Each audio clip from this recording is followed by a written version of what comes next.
Deuteronomy chapter 34. And Moses went up from the plains of Moab unto the mountain of Nebo, to the top of Pisgah, that is over against Jericho. And the Lord showed him all the land of Gilead unto Dan, and all Naphtali, and the land of Ephraim and Manasseh, and all the land of Judah unto the utmost sea, and the south, and the plain of the valley of Jericho, the city of palm trees unto Zor.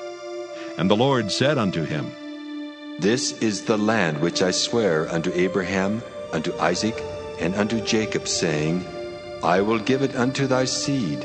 I have caused thee to see it with thine eyes, but thou shalt not go over thither. So Moses, the servant of the Lord, died there in the land of Moab, according to the word of the Lord. And he buried him in a valley in the land of Moab over against Beth-peor. But no man knoweth of his sepulchre unto this day.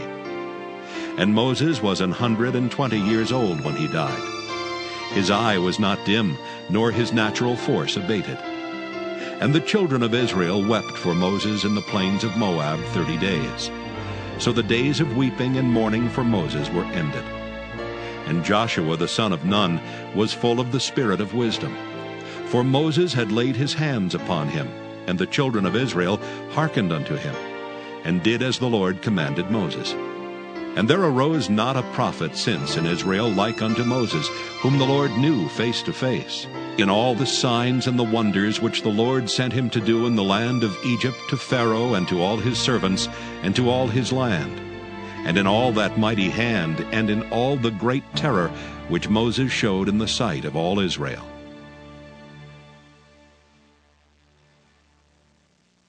Hosea chapter 6. O Ephraim, what shall I do unto thee? O Judah, what shall I do unto thee? For your goodness is as a morning cloud, and as the early dew, it goeth away. Therefore have I hewed them by the prophets. I have slain them by the words of my mouth, and thy judgments are as the light that goeth forth. For I desired mercy, and not sacrifice, and the knowledge of God more than burnt offerings. But they, like men, have transgressed the covenant. There have they dealt treacherously against me. Gilead is a city of them that work iniquity, and is polluted with blood. And as troops of robbers wait for a man, so the company of priests murder in the way by consent, for they commit lewdness. I have seen an horrible thing in the house of Israel. There is the whoredom of Ephraim, Israel is defiled.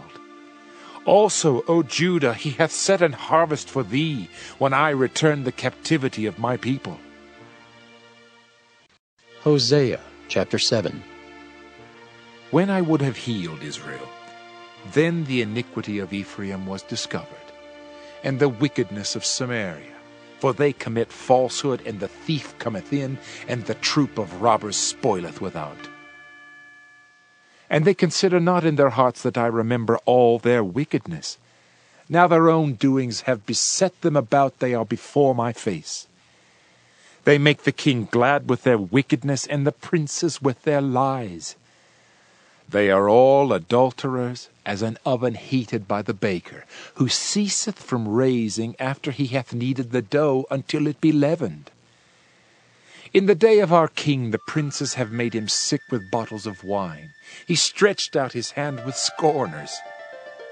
For they have made ready their heart like an oven, whiles they lie in wait. Their baker sleepeth all the night, in the morning it burneth as a flaming fire. They are all hot as an oven, and have devoured their judges. All their kings are fallen. There is none among them that calleth unto me. Ephraim, he hath mixed himself among the people. Ephraim is a cake not turned. Strangers have devoured his strength, and he knoweth it not.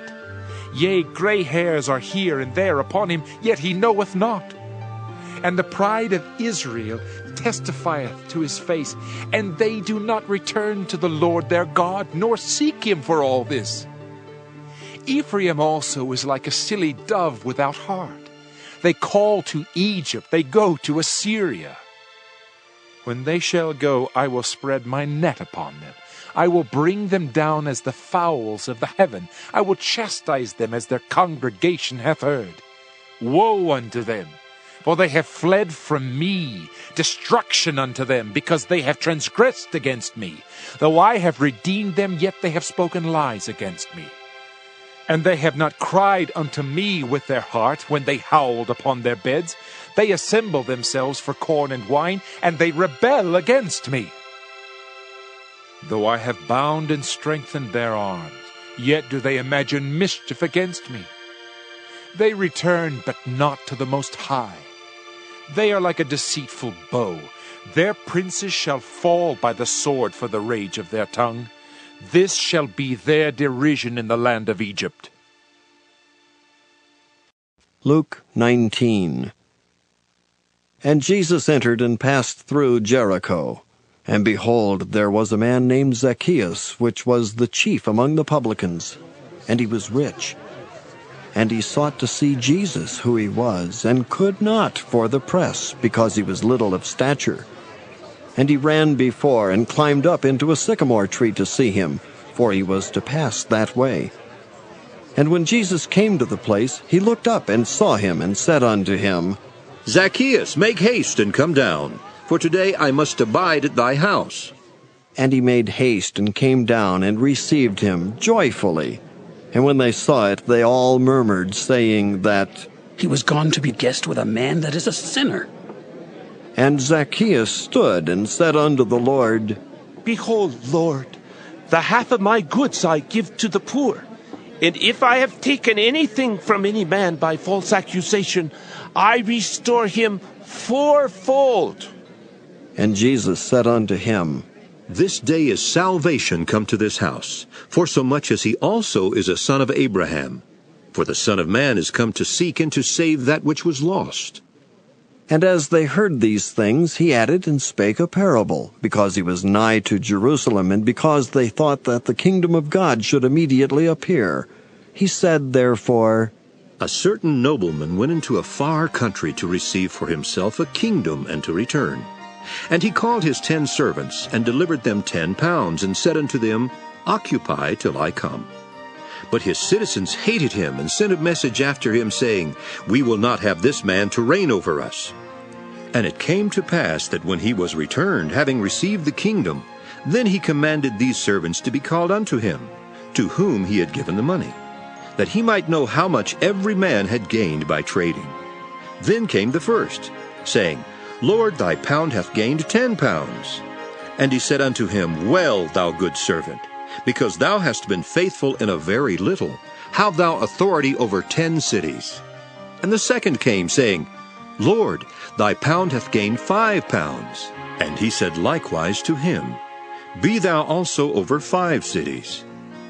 And another came, saying, Lord, behold, here is thy pound, which I have kept laid up in a napkin.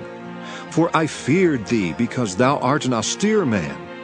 Thou takest up that thou layedst not down, and reapest that thou didst not sow. And he saith unto him, Out of thine own mouth will I judge thee, thou wicked servant. Thou knewest that I was an austere man, taking up that I laid not down, and reaping that I did not sow. Wherefore then gavest not thou my money into the bank, that at my coming I might have required mine own with usury? And he said unto them that stood by, Take from him the pound, and give it to him that hath 10 pounds. And they said unto him, Lord, he hath 10 pounds. For I say unto you, that unto every one which hath shall be given, and from him that hath not, even that he hath shall be taken away from him. But those mine enemies, which would not that I should reign over them, bring hither, and slay them before me. And when he had thus spoken, he went before, ascending up to Jerusalem.